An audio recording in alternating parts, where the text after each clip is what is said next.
Okay, this is part 3 of the technologies and procedures that were used against myself and my family. And this is just, I don't have any more time left to do anything else tonight, so I'm just going to cover this. This is mainly going to cover what happened to me, or what they would do to me when I went to court to handle one of my cases that I had to, of course, do by myself.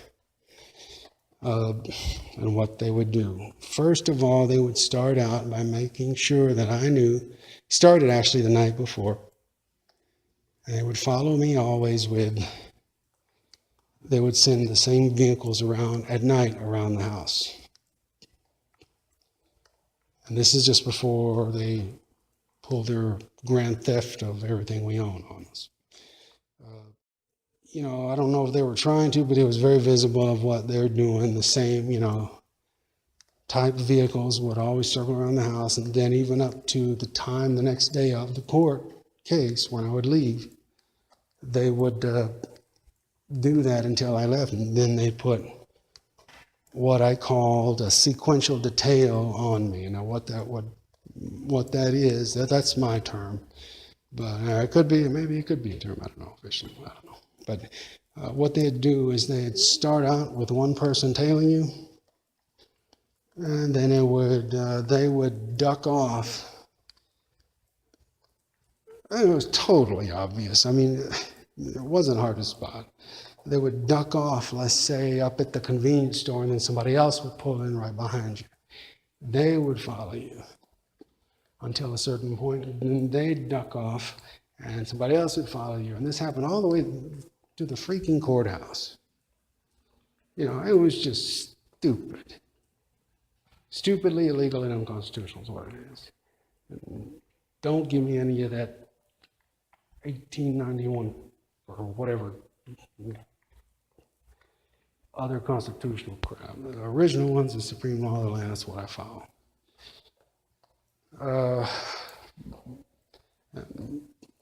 That situation itself, by the way, it's not a matter of which one to use.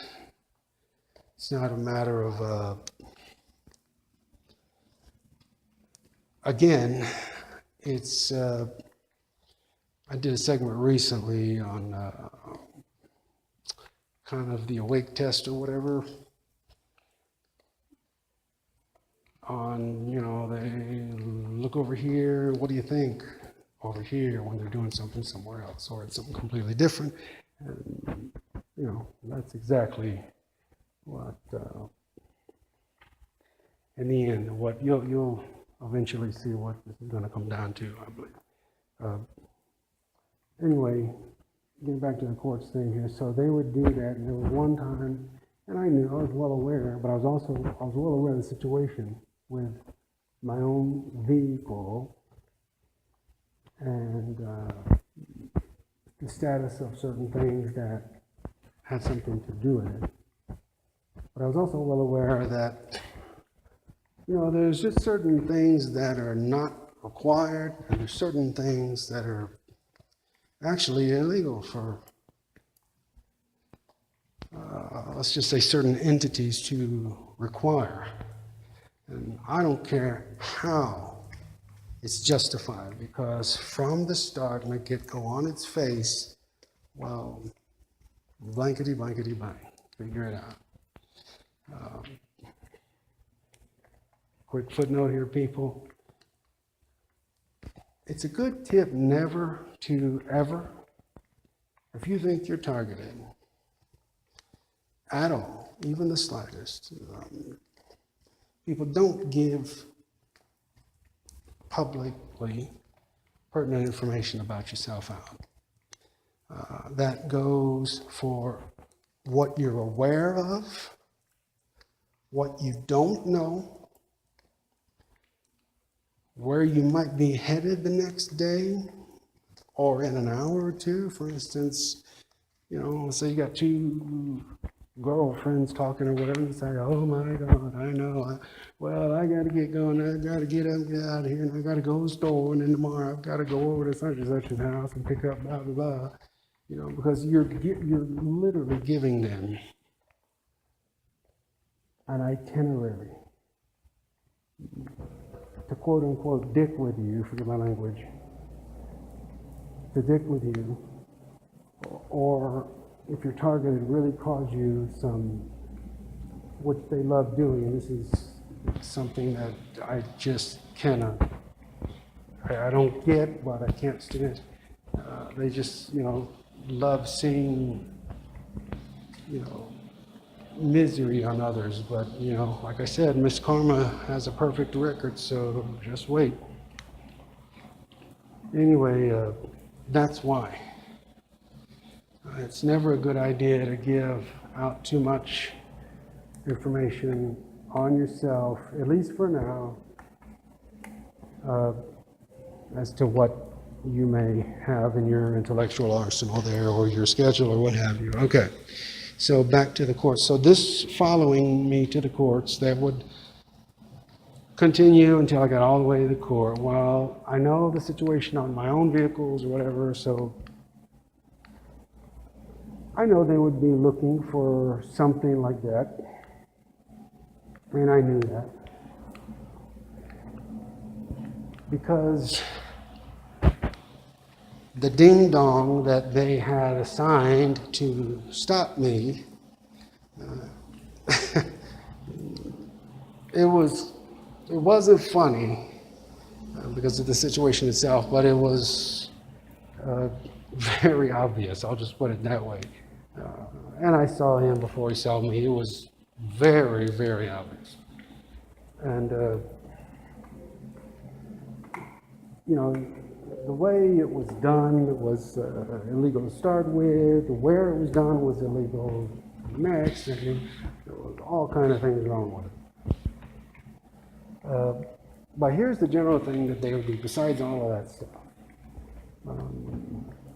They would always, for some reason, they tried not to make it obvious by one of the times, I think, doing it 3/4 of the way in, but they would always call my case last. Last. Now, put your, as per another segment I've already done, to say use your common sense. Why do you think they called me last? What did your common sense tell you?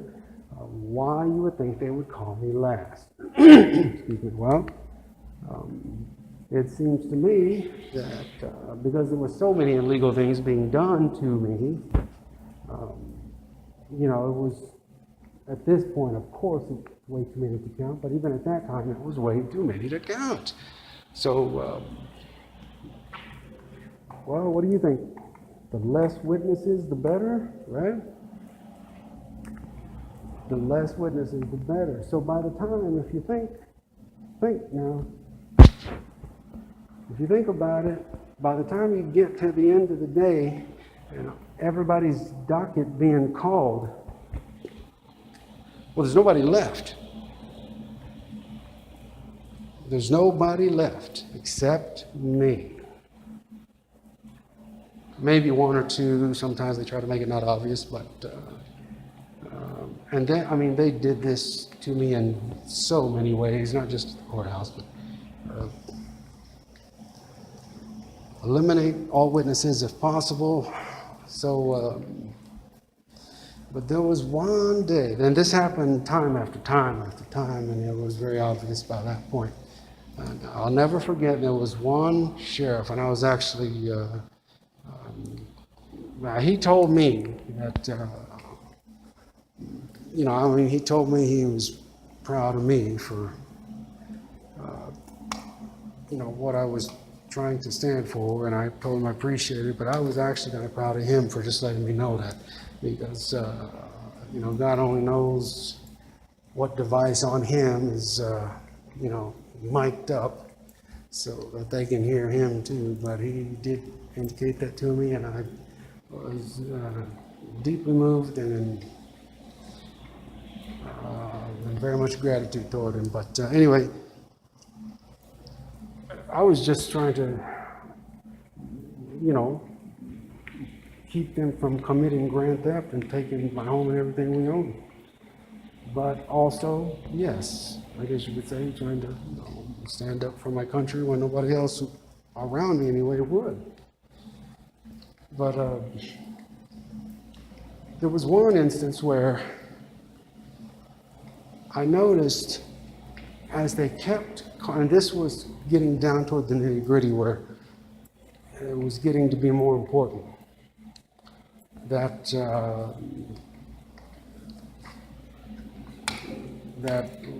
that I received a favorable decision, I'll put it that way. Again, you know, of course, months later, and some, I guess in a couple of instances, years later, of course, I came to find out I didn't even have to go through all of that. But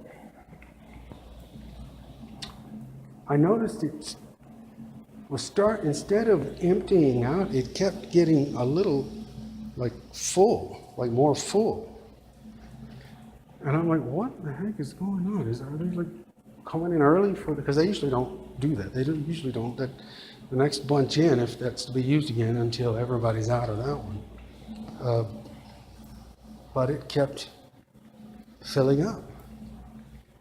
And little did I know that this was just the beginning of 7 long, hard years of, and counting, of,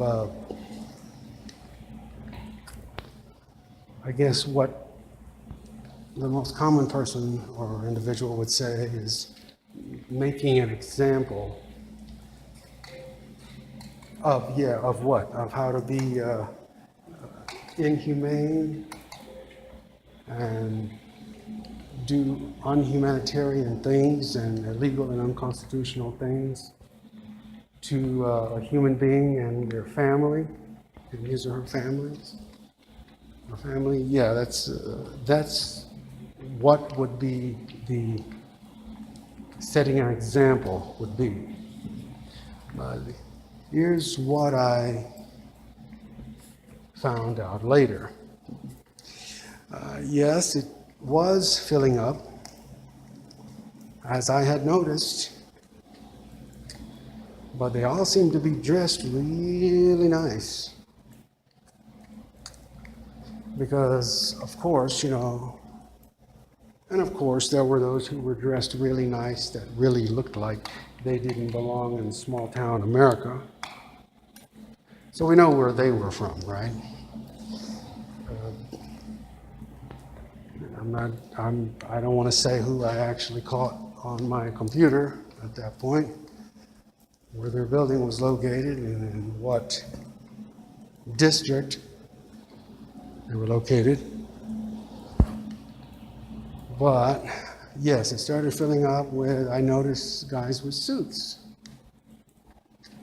I mean, I'm not talking all black suits. It was, you know, nice suits, but a few of them, yes, they didn't look like they belonged in small town America. But, you know, and what I started to notice was where they were, because I'd seen them there before, were the local, because in that part of town, all the local attorneys are, you know, they can walk actually to the courthouse because everything's right in that small block there. Well, as it turned out, they were all the small town attorneys that were from that area, and just I think there was a few that had come from, if I remember correctly, as I was told, from downtown in the big city that was near us. And of course, that's when, you know, I mean, I experienced, you know, the so-called judge that started, you know, raising his voice to, you know, all that crap, you know. Forgive my language again, I'm sorry. But that's what it was for, and that's what they did to me on the way to court, before court. They even disconnected our cell phones because it said emergency mode, emergency calls only. I even drove the way to, even though it took me 5 minutes longer, to the courthouse that one particular day when they did that, because they had done it before, like twice before that day, so that'd be the 3rd time. And sure enough, right at the main juncture there, there was, of course, what else would you find? A phone company vehicle and an unidentified, unmarked vehicle. You guys take care. So.